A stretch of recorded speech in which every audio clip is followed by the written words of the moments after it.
एवं आपका प्यारा परिवार स्वस्थ, सुरक्षित, सुखी एवं समृद्ध रहे। यही प्रार्थना के साथ आज एक खास बात के बारे में जानते हैं कि कई लोगों की गाड़ी अच्छी चलती रहती है और अचानक जाके उसमें कोई ना कोई विपत्ति आ जाती है। गुरुदेव, अच्छा चल रहा था धंधा, नौकरी अच्छी थी और निकाल दिया मेरे को नौकरी से। धंधा अच्छा चल रहा था और बढ़िया नाम था, मैं भी मेहनत करता, ग्राहक भी अच्छे से जमे और अचानक से परेशानी आ गई। कहाँ रोग पड़ गया, कहीं घर में भी मैंने वास्तु की ठीक कर दी व्यवस्था और पूजा पाठ भी करा के देख लिया, कुछ भी कर लिया, लेकिन जो टर्नअप आया परेशानी का वो वापस सुधरा ही नहीं। मेरा नाम इतना था मार्केट में, मेरे जीवन में इतना मेरा यश कीर्ति था।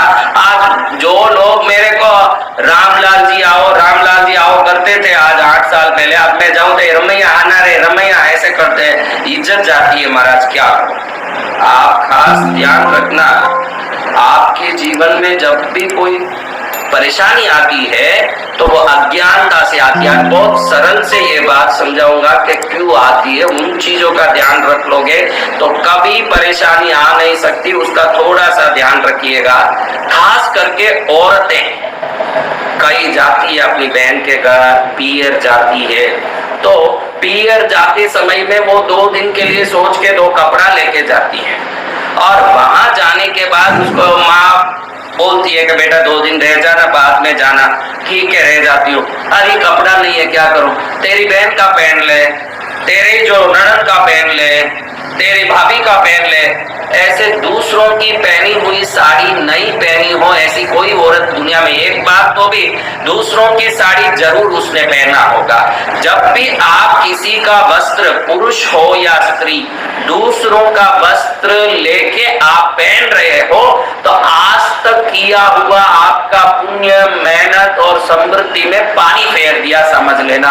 ये कोई नहीं जानता है और हर औरत ऐसे सोचती है, भाई बहुत बढ़िया, बहन के घर गई, बहन बोलती है 2 दिन और रह जा, अरे कपड़े नहीं, अरे मेरा पहन लेना ना, तो तुरंत उसकी साड़ी लेके पहनने लगती है। दूसरों का कपड़ा पहने, भले वो कितने भी पुण्यशाली हो, कितने भी भाग्यशाली, समृद्ध हो, किसी के समृद्धि को आप नहीं ले सकते, उस वस्त्र की नेगेटिविटी को ही आप ले सकते हैं। उस वस्त्र में इतने दिन से जो नेगेटिविटी इकट्ठी हुई थी और जैसे ही आएगी, आप बोलोगे मैं तो व्यापार नहीं करती, मेरा पति करता है, लेकिन वो नेगेटिविटी आने के बाद अगर आपको रुलाना लिखा है तो पहले व्यापार को रुलाएगा, धन को रुलाएगा, वो अभाव के कारण आप भी रोके ही रहोगे, ये रोना जरूर होके ही रहेगा।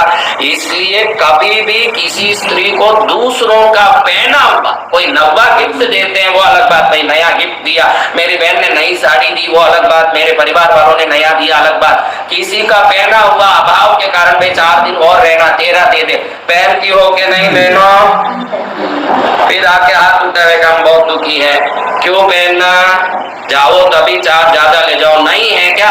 वहां 200 रुपए में भी आजकल साड़ियां मिल रही है, खरीद के पहनो। आप किसी का उठा के पहनोगे उसी दिन साड़ी का यू टर्न हो जाएगा, जैसे आया था गाड़ी वापस उसी पटरी में पहुंचने लगेगा। ये पूरा ध्यान रखने जैसा बात है। और दूसरी बात, आदमियों को खास करके, अभी कोई आदमी 4 लोग दोस्त मिलके बात करते रहते हैं तो कहता है वो दूसरे को कि तेरी घड़ी बढ़िया है। क्या बढ़िया है?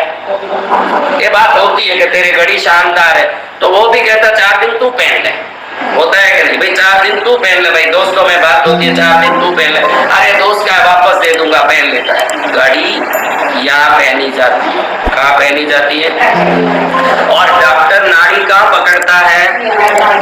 पूरे शरीर में वात, पित्त, कफ, नवग्रहों की स्थिति इस नाड़ी से जानी जाती है। जो वैद्य है इसको पकड़ के वात, पित्त, कफ को देखता है। ज्योतिष है इसी नाड़ी, जो नाड़ी ज्योतिष सुना है ना, वो इसी नाड़ी से नवग्रहों की शक्ति को पहचान लेता है। तो इस नाड़ी में आपकी पूरी जिंदगी भर की शक्तियां, ऊर्जा रहती है और घड़ी वहां पहनी जाती है। उस घड़ी को लेके कोई दूसरा पहनता है पहना हुआ का, तो आज तक उसने जो भी समृद्धि पाया, सुख पाया, आनंद पाया, जीवन में जो धन दौलत पाया, उसी दिन से सबसे हाथ धो देगा, देख लेना। उस दिन के बाद उसका अलग ही तरह का तकलीफ, परेशानी शुरू हो जाएगी। इसलिए किसी की पहनी हुई घड़ी, स्त्री हो या पुरुष, किसी का पहना हुआ वस्त्र, स्त्री हो या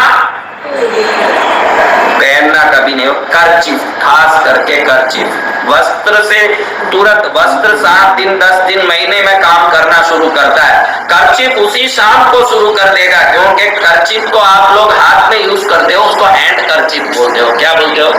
ये 2 हैंड में पूरा संसार है आपका। कोई ज्योतिष को बताओगे, हाथ दे के बोल देगा 2 पत्नी है, 1 गाड़ी है, परिवार है, ये पूरा यही है। उस हाथ में पकड़े हुए कर्चिफ को दूसरे का भी क्या होता है कि किसी को अचानक आंख में कोई धूल लग जाती है, कोई मट्टी लग जाती है, वो ऐसे ऐसे ऐसे करता है, तो दोस्त कहता है भाई ले मेरा कर्चिफ पहुंच ले भाई आंख पहले अर्जेंट में, तो वो लेके आंख पहुंचने लगता है। धूल तो निकल गई, लेकिन दरिद्रता की धूल पहुंच गई अब वहां तेरे जीवन में। ये धूल तो निकल ही गई, लेकिन ऐसी धूल आएगी कि जिंदगी भर भी तू फिर सुखी नहीं हो पाएगा। किसी का कर्चिफ हाथ में ही नहीं लेना। वो क्या क्या पहुंचा न क्या क्या किया न, हाथ का मेल, मैंने दरिद्रता पहले ही बताया, दरिद्रता मेल पसीने में होता है, और कर्चिफ में क्या होता है?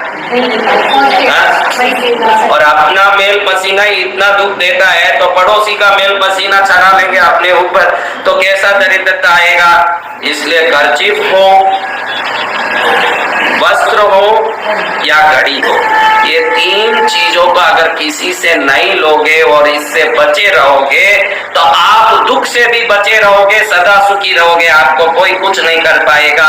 इतनी चीजों का ध्यान रख के आप अपने दरिद्रता से पूरी सुरक्षा प्राप्त कर सकते हैं। यही मंगल कामना के साथ आप